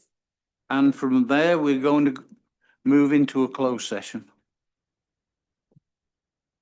That the Council of the Municipality of West Elgin hereby proceeds into closed session at 5:40 PM to discuss matters pursuant to the Municipal Act, Section 239(2)C, being pending disposition of land, road allowance closure and sale. B, being identifiable individual, Port Glasgow Trailer Park staffing. Mover, please. Deputy Mayor Tellier, seconded. Councillor Sousa, all in favour? That's carried. Thank you. Provide some reports, please. Sure. Reporting from closed session at 5:57 PM. West Elgin Council received 2 items pursuant to Section 239(2) of the Municipal Act and received the following recommendations for consideration. Recommendation number 1 is that West Elgin Council receives the report from Robert Brown, planner, regarding the permanent closure of a portion of an unopened road allowance, westerly portion of Beatty Line, for sale to abutting landowners.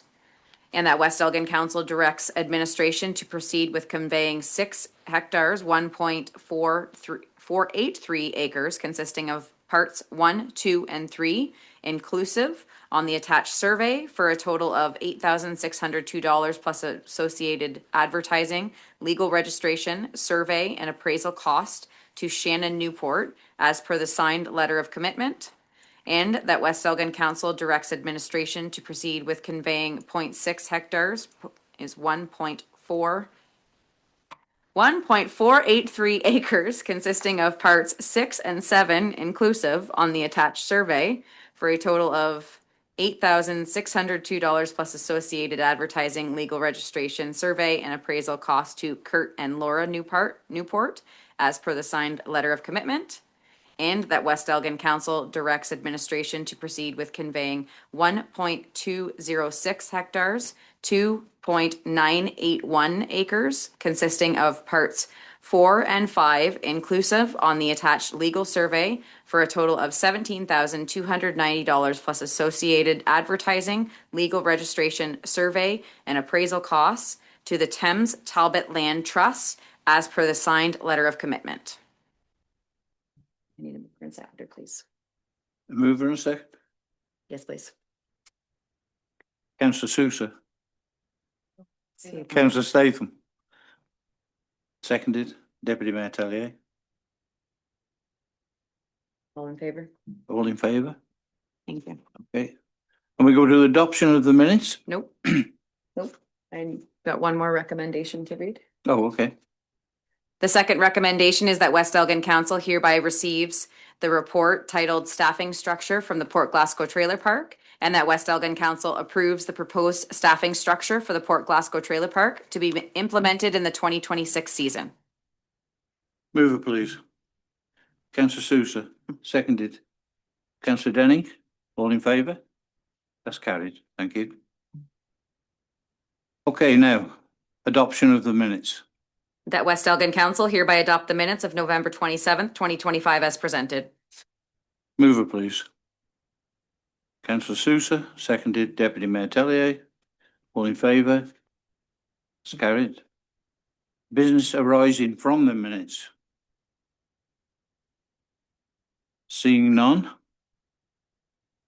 We go to 11, staff reports. Monthly building reports. November 2025.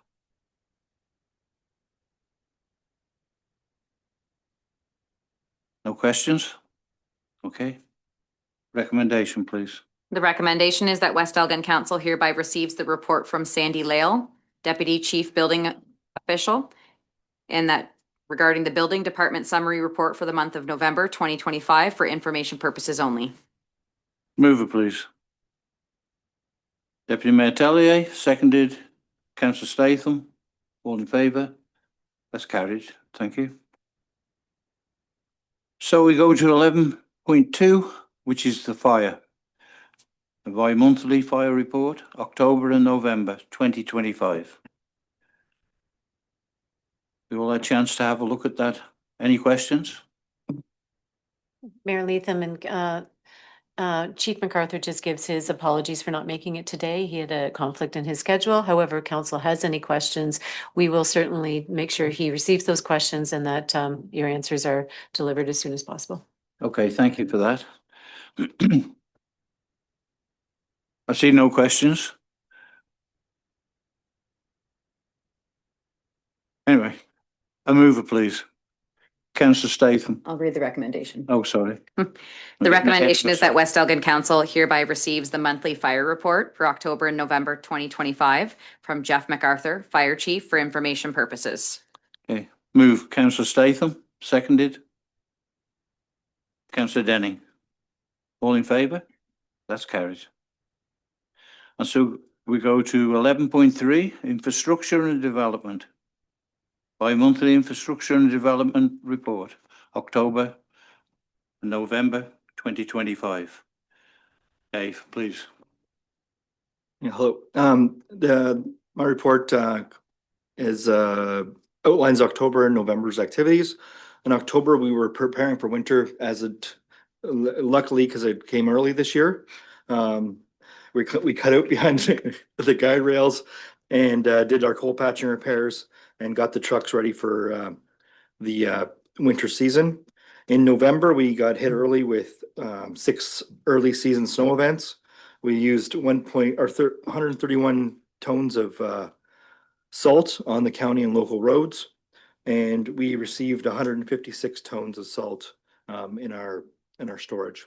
And when they keep coming in as the winter goes. We had our crews out cold patching on Black's Line and after the snow went away in November, and we also repaired guardrails in both county and municipal roads.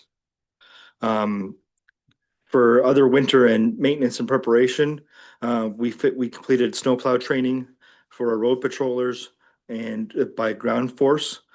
We got our trucks calibrated to prepare for the winter season. Our graders have been switched over with winter gear and got our staff familiarized with the winter routes and exercises. We had mobile sweep come by and do our gutter cleaning for both towns as well. In our water division, we had a fire hydrant repair, on Hoskins Line. We had a water main leak repaired on Elm Street. We had a couple of water services installed at the end of Fernal Road. All seasonal shutoffs were completed, and we assisted Public Works assisted with the hydrant repairs and water related tasks. In November, we did our monthly reads, completed 2 new water services and routine maintenance for the winter. Capital projects that we completed this month. We're continuing to work on design for Walker Road, stormwater improvements in West Elgin that we have a grant for. The West Lorne Library drawings were worked on and are almost completed.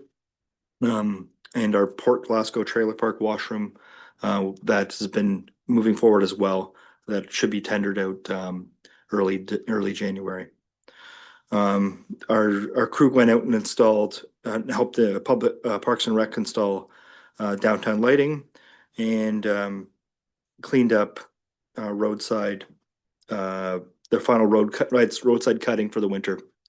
One of our staff completed his, public works supervisor completed his mandatory courses towards his CRS designation as well. So I was really proud of him that he could do that and get out there and complete that task. And that's it. Does anybody have any questions? Well, sounds busy. Questions from council? Deputy Mayor Taylor. Thank you. Please. Thank you for such a detailed report that you give us every time. Just a question. I'm just wondering, our machine that clears all the sidewalks, is it still being driven between the 2 villages or do you put it on a trailer? For our sidewalks, we use the trailer park tractor for Rodney, and we have one at our public works yard that Adam uses for our public works uses for West Lorne. Okay, because in the past it was driven, you'd see it cutting along between the 2 villages, and I was just worried about hours on it, and I thought it was just kind of. No, we solved that issue by multi-using the tractor that's not being used at the trailer park. So That's awesome. I appreciate that. Thanks. It's good to hear. Thank you. Further questions? Have the recommendation, please. The recommendation is that West Elgin Council hereby receives the report from Dave Sharon, Manager of Infrastructure and Development, for information purposes. Move it, please. Councillor Sousa, seconded. Councillor Statham. All in favour? That's carried. Thank you. Okay, so we go to Community Services and Clerks. Committee of the Whole Terms of Reference. Thank you, Mr. Mayor. So this report is presented to council as we are approaching 2026, and we are going to be reintroducing the Committee of the Whole. This is just providing a terms of reference for council to review. My file's not going to open on me. But it's a terms of reference that's of course borrowed from another municipality with just for the Committee of the Whole. Does any members of council have any questions or concerns that they want to go over the terms of reference? No, it'll be a learning process for all of us, and I'm sure we'll all do just fine. Okay, thank you. Can I have the? Sure. There's no questions from council, so could we have the reference, please? The recommendation is that West Elgin Council hereby receives the report from Terry Toshchuk, Manager of Community Services, Clerk, and that council hereby approve the terms of reference and agenda structure for the implementation of Committee of the Whole. Move it, please. Councillor Denning, seconded. Deputy Mayor Talley, all in favour? That's carried. So we go to committee and board reports or updates.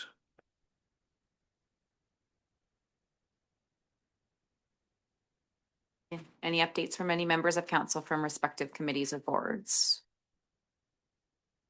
Oh, seeing none. And go to 13, which is a notice of motion. And it's Councillor Denning, redonation of the 1925 George White steam engine. Thank you. Well, thank you very much, Mr. Mayor, and thank you, council, for entertaining my notice of motion.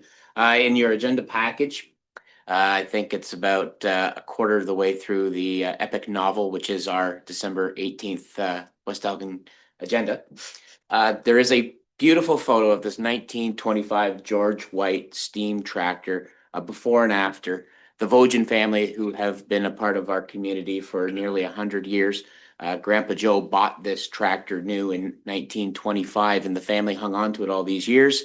Grandson Pat, after his retirement, began to restore it. You've seen the photo of it, and essentially the Vogan family has reached out to Mayor Leatham and myself to invite us to explore the idea of accepting this fully restored tractor for West Elgin for the purposes of heritage preservation, economic development, and just an item that was used and worked with here in West Elgin for many years.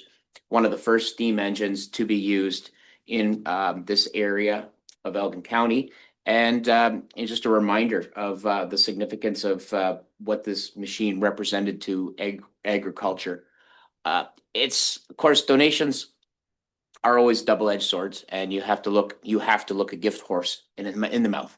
So what I'm asking council to consider tonight is not accepting this donation, but supporting me and asking staff to do some work and some research to see the pros and cons, the risks and the benefits of accepting this donation, working with the Vogan family to find out what's important to them if we were to accept this donation, what they would expect of us, and what we can do to explore the possibility of this donation providing real true benefit to the community. So that is my notice of motion, folks. So thank you for hearing me out. Thank you. Thank you for that. It'll be interesting to see what we find out about it. Anyway, we go to 14, council inquiries and announcements.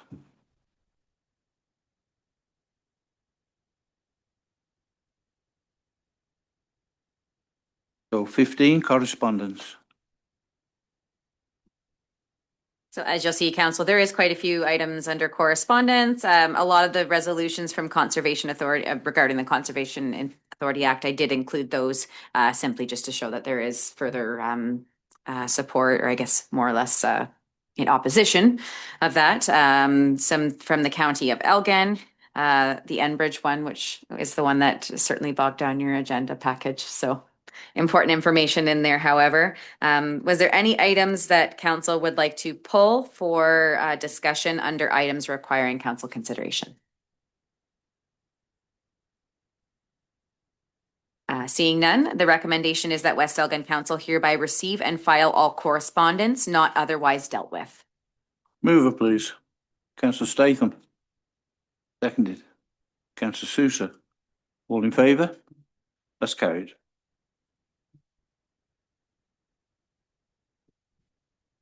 (15.10), a resolution, County of Brant. Oh no, that's, I missed that, sorry. To 16.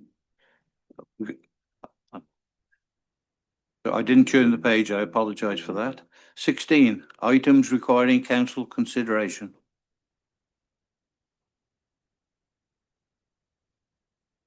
(2026) council committee meetings schedules. Thank you, Mr. Mayor. I can speak to this one. This is just to provide council with the final 2026 council committee and board meetings, as all of the committees and boards have now approved their meetings for the year of 2026. Any questions, concerns? I did present each member with a printed copy for your records. And of course, the PDF is in your agenda package. You're welcome. Hi, that's me. So your recommendation for that? The recommendation is that West Elgin Council hereby receive the final 2026 council committee and board meeting calendar, and that council directs staff to post on the municipal website as per section 4.2.4A of bylaw 2024-05. Okay, mover, please. Councillor Sousa. Seconded. Councillor Deputy Mayor Tellier, sorry. All in favour? That's carried. 16.2, Councillor Statham, letter of support. Elgin ATV Club. Yeah. Thank you very much, Mr. Mayor.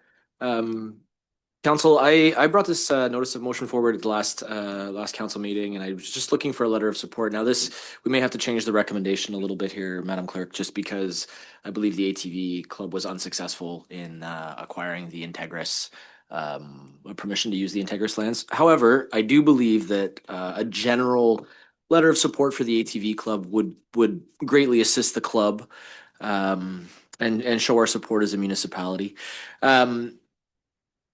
ATVs provide numerous benefits. I'll just go through them briefly.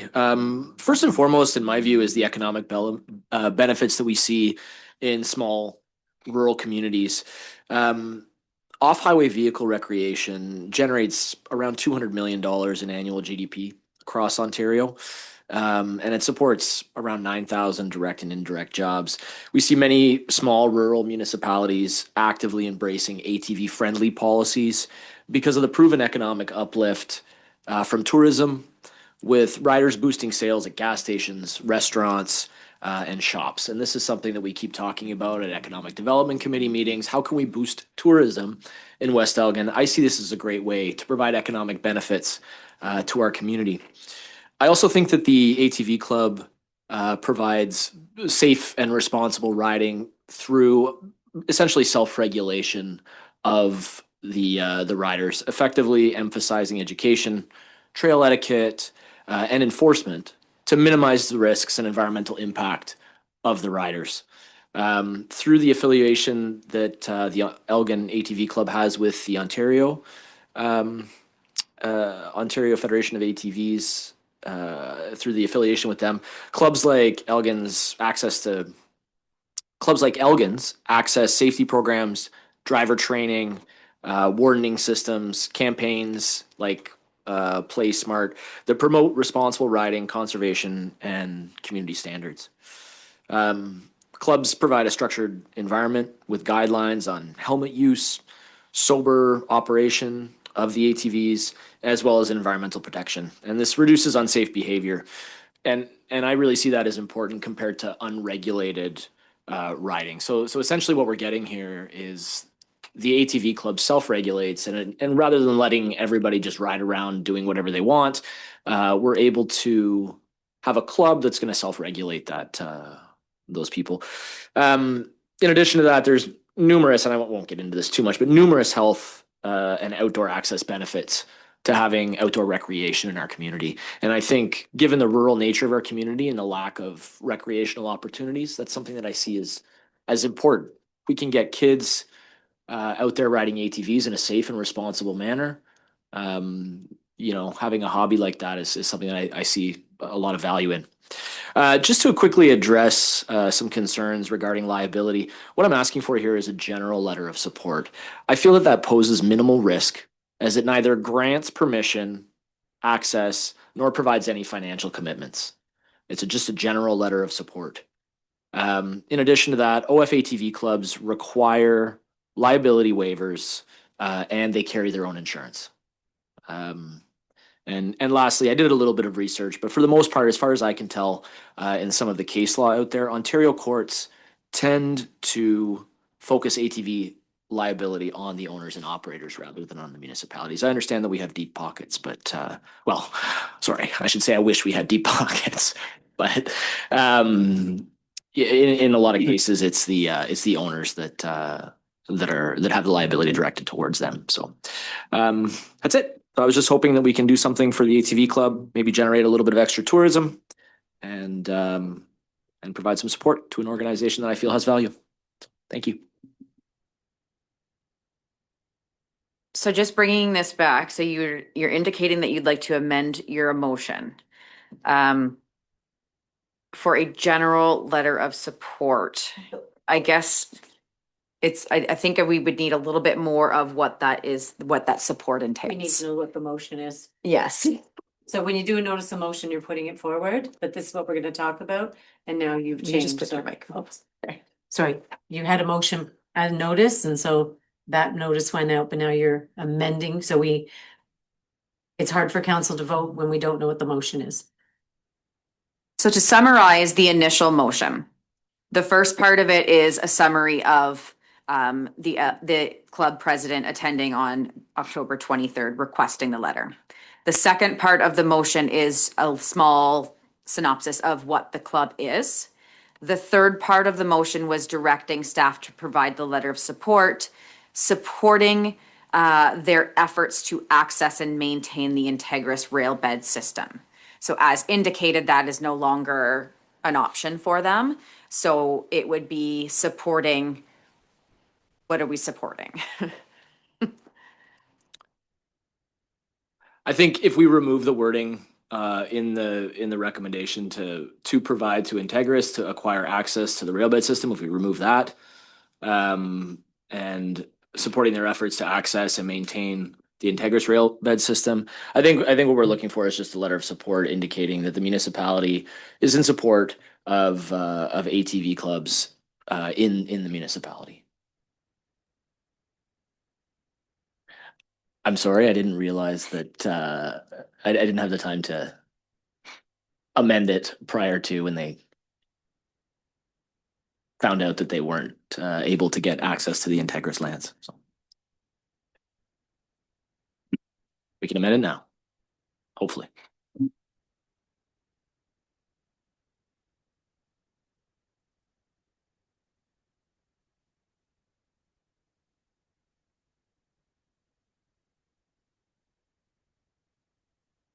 So in that last part, supporting their efforts to operate a successful ATV club, providing safe operation and training for members. That's perfect, Terry. That'd be great.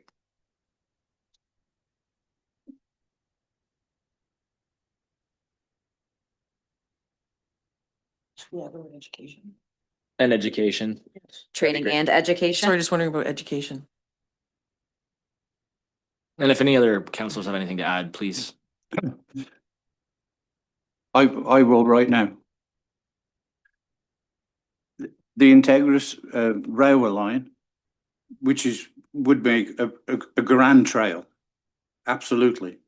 But I think before we give you this letter, that we maybe should be asking the people that live down the Integris line to see what they think about it, because they're the ones that's going to be affected the most. And I think it's only fair that we go to them and just get an opinion of what they think. They might say, we see that many bikes now, it make no difference to us. I don't know what they'll say.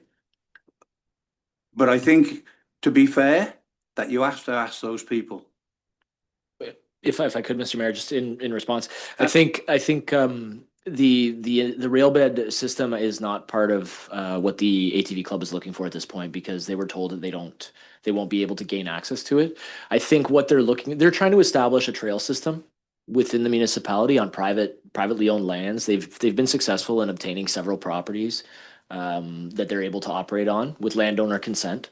And what they're trying to do is develop that system outside of the rail bed, because I think Integris came back and said, no, you can't use it. So Mr. Mayor, the original motion that was put forward included the concept of the rail bed. Ryan's informing us now they no longer have They that. take that away.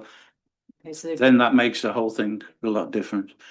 But I still challenge that when the bikes or the four-wheelers can't use county roads, so they can't get to the the large supermarkets, etc. It seems like I'm right against them, but I'm just giving facts, and we can't encourage people to break the law, and that concerns me a little bit. But with the training and everything that you're doing and the helmets, yeah, I think it's great. So Yes, what? Councillor Susan. Oh, yeah, go ahead. Through you, Mr. Mayor, I just want to remind the council that this ATV club is very supportive of our community. They help support Roots and Revival Festival. They gave us a check. They were help donating to our festival. They do a lot for our community. They're a part of the Christmas festival outside here, and they were there. There's a large group of them from West Elgin, and we don't want to deter them. Like we want to work with them. They do good for our community, and it's a good, healthy environment. And I also want to mention that the MPP supports it.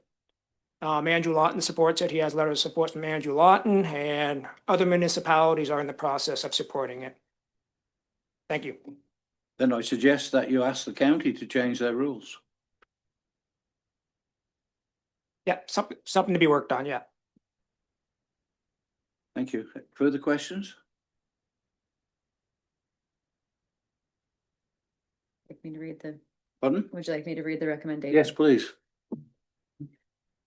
The recommendation is, whereas Elgin ATV Club President Dan Seuss attended council on October 23rd, 2025, requesting a letter of support from West Elgin Council be provided to Integris to inquire access to the rail bed system. And whereas the Elgin ATV Club is a not-for-profit group creating a safe riding environment affiliated with the Ontario ATV Trail System.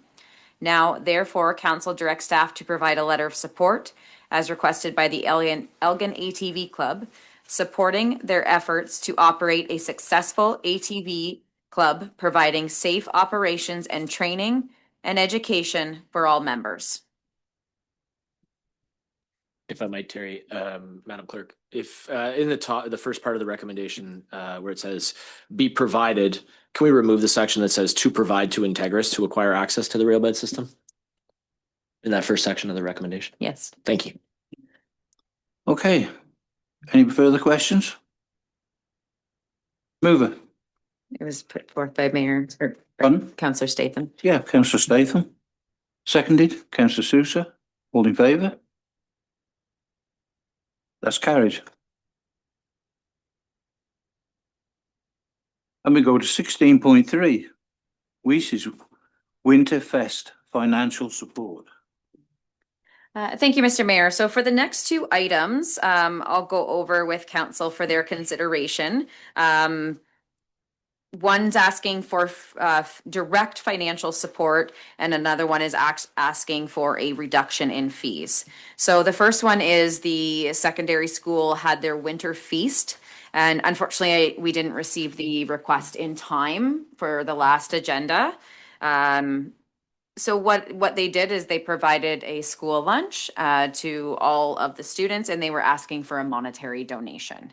So taking a look at our community grants for the year, it is showing that our account, our annual budget was 30,000.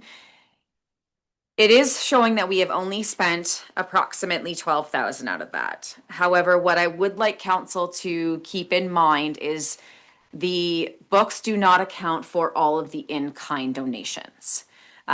Moving forward, I would like to work with our finance staff to figure out how we can offset that better so that we can see the actual value of all those grants, both in kind and in cash. So the ones that are on our general ledger are only the in cash donations, and majority of our donation requests, they are for in kind. So when we're receiving these for financial support, that is important for council to certainly keep in mind that yes, it is showing that there is money available to provide donations, but again, not accounting for all of the in-kind donations that we have given. Councillor Denning, did you have anything else to add to this request? This did come via you from the principal, so if you would like to add to it, certainly ask you to do so. Sure. Thank you. Thank you, Madam Clerk. Yeah, just briefly. So as we all know, our West Elgin High Schools had quite the week, but they were able to have their winter feast just before their fire event happened. And obviously there's costs associated with those things. When they are not able to get the complete cost donated, a lot of times the teachers just step in and pony up the dough, which I think is what has happened this time. So if we were to make a contribution, it would likely go towards compensating some of the teachers that went out of pocket to make sure that they had this community feast. So I don't know what the total cost was of the entire feast. I would just say that certainly I think it's a worthy consideration to let them know we appreciate everything that they do. So with that being said, I would need a donation amount to include in the recommendation.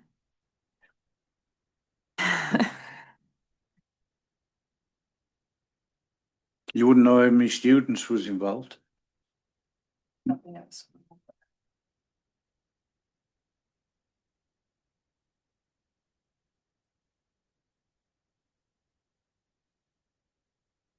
Yes. Through the chair, I've worked at Feast before at other schools. Of course, it was a different time when groceries weren't as much as they are now. Yeah, I think I want to say it was like $7.50 a student or something, but once again, that was grocery prices weren't as high as now. And there were a few donations from like farmers for, you know, veggies or whatever with it. So yeah. I don't know how many, you don't know how many students are involved, Counselor Denning? That was in the letter, was it? No. So my suggestion would be $500 towards the effort.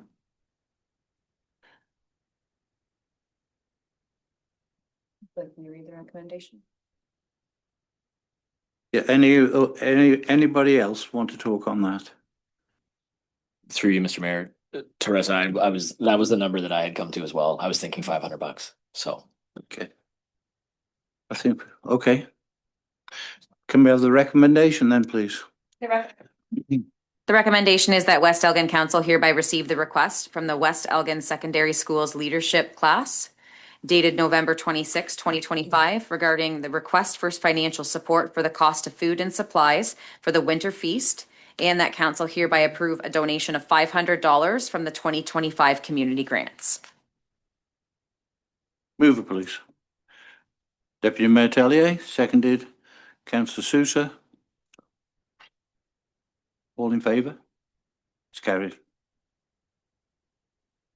Okay, we've got a 16.4, that's Scout Hut fee waiver request. Thank you, Mr. Mayor. So I will also speak to this one. I'm just pulling up the file right now. So this is a request. I'm not sure if council recalls last year, this also was brought to council's attention. So at one point, they were charged in error a $25 daily fee instead of $25 per hour fee at the Scout Hall. So keeping that into consideration, the fee now is $35 per hour to rent the Scout Hall. And it is she is asking for a full day hall rental. So I apologize. I had that right in front of me. Thank you. So the 29th and the 30th. So looking at the full day from 9 a.m. to 3 p.m., it is $210. Plus, if they were to use our insurance, it's an additional $18 for the entire day, and that is for one day, and she is asking for 2 days. So again, there is some funding available in the community grants. It's a little bit of a mixture of it's a fee reduction. So they are still willing to pay, she is still willing to pay some of the funding, and I would recommend also the cost that they would cover the insurance. Deputy Mayor Tellier. Through the chair, I'm fine with this. Sorry that she was confused in the past and what happened or whatever happened there. I also kind of see it as helping our residents out for kids to get ready to be home alone because it's a big scary world out there. And also, hey, babysitters, your first entrepreneurial opportunity. So we'll have little entrepreneurs out there. So I would agree with this. And with the insurance on our own though. Is there anyone else? It's certainly a good thing, isn't it? Yes. I mean, through the mayor. Councillor Denning. Yeah, this seems to be a practical thing because it's a very important thing. And if somebody in the community is not stepping up to provide this service, I would expect that eventually it's going to fall upon the municipality to provide this service as a good thing to do. So we have community partners that are doing it. Let's support them. Okay. Okay.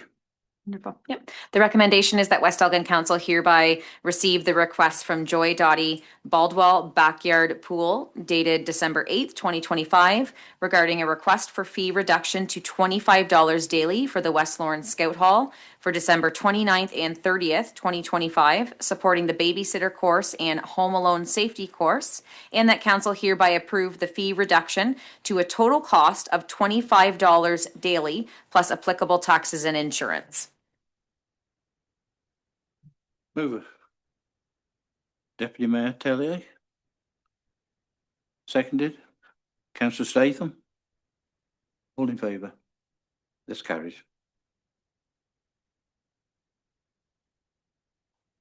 Okay, so we go to January 2026 meetings. Thank you, Mr. Mayor. This is just to outline the meetings that we have scheduled for January. So we start on the 8th with the Committee of a Whole at 4:00 p.m. And then we have January 14th is our Bo Horvat Community Center Board of Management, which is our arena at 9:00 a.m. January 22nd, we have the quarter revision for the government number 1 Drain North, which will be at 3:00 p.m. So that will be Councillor Statham, Councillor Denning, Deputy Mayor Tellier, you will be the backup. Councillor Statham, you will be the chair, and then we will also have one member from Dutton Dunwich joining us for that quarter revision as well. And very important one that I missed on there, also followed January 22nd, it will be a regular council meeting.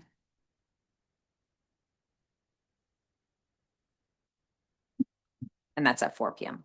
Okay. 18 bylaws, 18.1. Bylaw 2025-57, the Mumford Drain, third and final reading.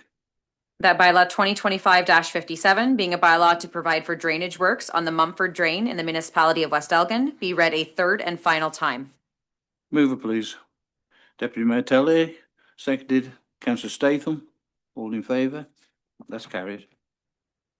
18.2 we will not be reading. We've got 18.3. Yes. Bylaw 2025-65, zoning amendment 12897, Furnival Road. That bylaw 2025-65, being a bylaw to amend the municipality of West Elgin comprehensive zoning bylaw number 2015-36 for property at 12897 Furnival Road, be read a first, second, third, and final time. Move it, please. Councillor Sousa, seconded. Councillor Statham, all in favour? That's carried. We've got 18.4, bylaw 2025-66, planning services agreement with the County of Elgin. That bylaw 2025-66, being a bylaw to authorize the execution of an agreement between the Corporation of the County of Elgin and the Corporation of the Municipality of West Elgin for provision of planning services, be read a first, second, third, and final time. Move it, please. Councillor Sousa, seconded. Councillor Statham, all in favour? That's carried. Thank you. 18.5, bylaw 2025-67, government number 1, North Drain, provisional reading.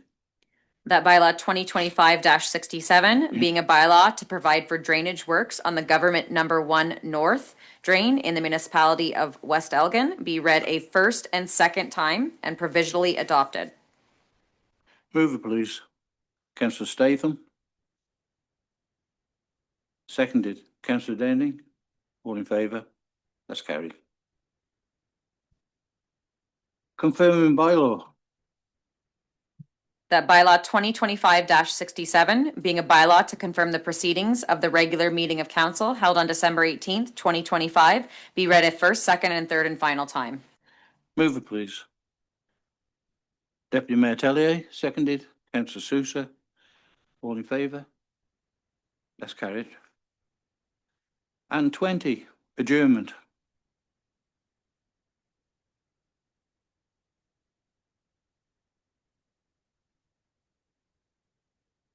Well, yeah. Happy holidays for everyone. Let's have a good Christmas. I think it's been a good year, and we look forward to seeing you in January. Okay? Thank you. The recommendation is that the Council of the Municipality of West Elgin hereby adjourn at 6:39 PM to meet again at 4 o'clock PM on Thursday, January 8th, 2026, Committee of the Whole, or at the call of the chair. Move it, please. Councillor Sousa, seconded. Councillor Statham. All in favour? That's carried. Thank you very much. Thank you. Merry Christmas, everybody. Dave, can you move?